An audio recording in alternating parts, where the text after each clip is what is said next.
My name's John Drummond. I'm executive chef for the Glenelg Group of Hotels. I'm based here in Killarney, which is one of the finest food destinations in Ireland, if not in Europe.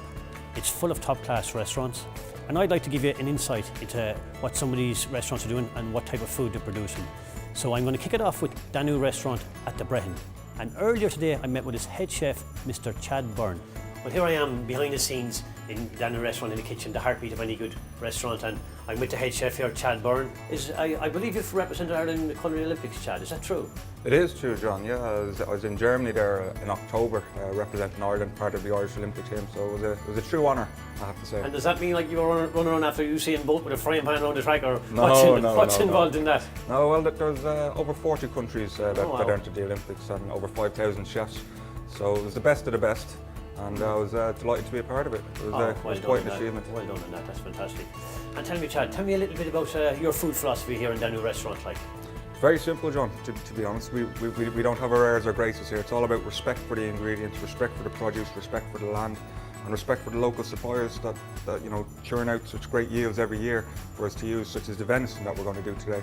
So it's keep our produce simple and just respect it. Well, okay, this is the bit I'm really looking forward to today anyway, is seeing what kind of food you're doing, and it's obviously seasonal. And explain a bit what you're going to do for us, Chad. Perfect, I will do, John. I'm going to do a little bit of fallow venison. We're going to serve it with lentils, some olive oil mash, and a beautiful prune and armagnac chutney. Oh, that sounds wonderful. Basically, this is our venison here. It's from the loin, okay? I'm going to season it with some salt, and what I've done with the salt, I've dried out some mushrooms and blitzed it down with the salt. It just adds a lovely, lovely flavour, another layer of flavour to the venison. Oh, looks great. I thought your salt looked a bit dark. That's a great tip there. And the mushrooms are obviously going to go with the venison as well. And absolutely, absolutely. So just away from you in the pan, nice and gently. Make sure your pan's hot. And what I use vegetable oil instead of olive oil to fry with, because it burns at a higher temperature. If you were to fry with olive oil now, it would burn at about 160 degrees, and you get that smoky, burnt olive flavour. So you don't actually want that. So that's the sound you're looking for now. When you hear that sound in the pan, you know you're sealing properly. Okay. So I'll just leave that there cooking away. I might explain a little bit about the potatoes. What I do for the potatoes here, John, is I boil them in their skin. Okay, it gives that's for mashed potatoes, I thought. For mashed potatoes, for mashed potatoes, you boil them in the skin. Yeah, the boys aren't too happy with me because it's a hard job to do. But what it does with the potato, it gives the potato a beautiful earthiness to the dish. It keeps all the vitamins in, and when you taste that, you'll taste a real proper mashed potato, like your mother used to make. Wow, that's a great tip. That's a great tip. I'll just turn this away, always away from you in the pan. There you go, see that caramelisation there? Yeah, it's beautiful and brown, yeah. Beautiful. What I usually do, John, just the last minute, just in the pan, put a little bit of butter in, a little bit of rosemary, maybe a little bit more. Why don't you put the butter to start? Because it will burn, John. Oh yeah. It will burn. I want that pan really, really hot. See what I'm doing there? Yeah. Can you smell that? Oh, you can really smell that rosemary coming from the butter as well. And what I'm going to do, John, is I'm going to stick that into the oven. I'm going to stick that into the oven there, John. I'm looking forward to that. 170 degrees for about 7 or 8 minutes, and then I'm going to rest it. Make sure you pour all that butter over it. Look, absolutely fantastic. I'm going to stick her in there now. 7 minutes, she'll be done, John. Basically with the potatoes, once the potatoes are cooked, we ground them down as you would a normal mashed potato. Did you find it keeps it drier as well with the skin on than peeling it? It would do. It keeps all the flavour in the potato, and again that lovely earthiness to it as well. Yeah. What I do with the mash, I've just add a little bit of skim milk to the mash, okay? But I don't add butter to it. I add a beautiful olive oil here.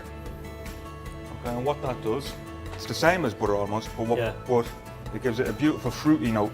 And this really needs light flavours because venison is such a heavy meat. So I've just added the olive oil there to the mash. So as you can see, the sheen and the gloss on the potato is absolutely beautiful there. That's really interesting, isn't it? I see you're cooking very low fat, but do you get many special dietary requirements like this in Danu restaurant?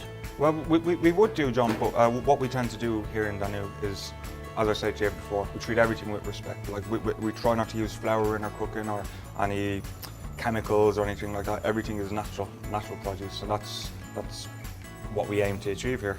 So Chad, are we nearly ready to plate up? We are, John. We are. I'll just go through what I'm going to do. John, I've pre-blanched some lentils here in a little bit of white wine and some venison stock that we made from the bones from the venison. They take about, roughly, you'd soak them overnight in cold water. Yeah. Okay. And they take about 2-3 hours, not 2-3 hours, maybe 40 minutes to cook. Yeah. And you'd never add salt to lentils. You'd always add it at the last minute. Otherwise, they'll go tough. Okay. So Very useful tip. basically, I'll put the lentils in here. Raw vegetables for a little bit of crunch and texture. Some carrot, squash, beetroot, and a little bit of mange too as well. All diced up. I must admire your knife skills. That is really diced small. Thanks very much, John. I appreciate that. What I have here is a little bit of pumpkin oil. It's actually Irish pumpkin oil. So a little bit of, see the beautiful deep flavour in that? That's really nice as well, yeah. Gives a lovely earthiness to the dish as well. It's quite fruity as well. It's something you don't see much of that around, pumpkin oil.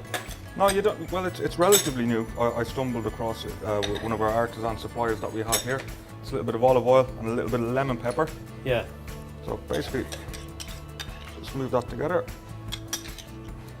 What's lemon pepper, by the way? It's what we do is we dry out lemon zest, Yeah. pepper and salt, blitz it together, and it's a huge flavour enhancer. I'll tell you, I'm really impressed with your seasoning skills because, you know, you don't waste any ingredients. You've got the mushroom trimmings for the venison, you've got the lemon trimmings for the lemon seasoning, like. So, what's next then?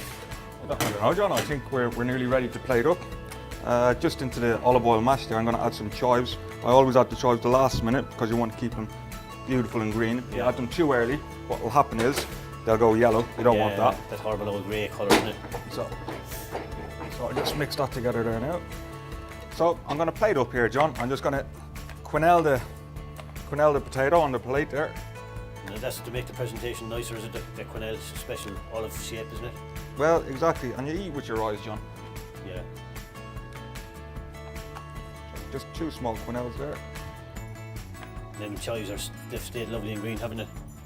They have, gives a lovely oniony flavour as well, John, you know. Okay.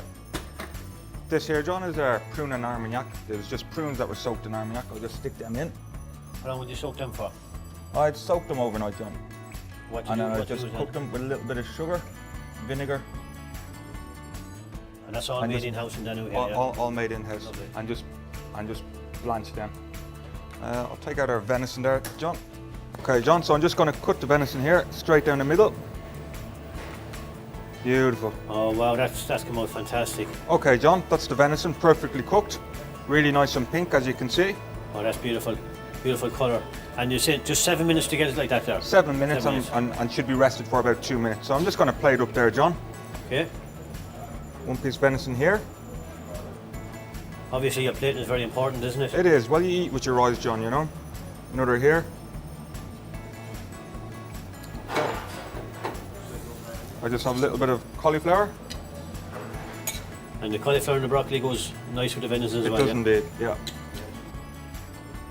That really lightens up the dish as well, doesn't it? It is. It's very floral notes going on there, John. And you have the crunch because the vegetables are raw. Yeah. It's very, very modern looking, and it's a kind of these light dressings are the trend now, aren't they? I just pickled some cauliflower leaves and a little bit of vinegar, John, overnight. That Lovely bit of acidity to the dish. Another dimension. And a garnish as well, John. Yeah. Oh, that's coming together really nice. And just finish it with a little bit of chervil. And that's venison a la Brehon, John. Beautiful looking. Yeah, that's wonderful. Wonderful looking colours and dish. Well, John, there you go. There's our signature venison dish a la Danu restaurant. Well, I must say that's a wonderful looking appetising dish with great colours. And listen, thanks really for having us here today and showing us behind the scenes and what the kind of dishes you're doing here in Danu restaurant. And I look forward to coming in and seeing you hopefully in the future, Chad. Perfect. Thanks, John. You're always welcome to be here. You know that. There we have it. As Chad calls it, venison a la Danu. As I said before, this town is full of beautiful restaurants, and I hope to bring some of these to you in the near future. So until then, good luck.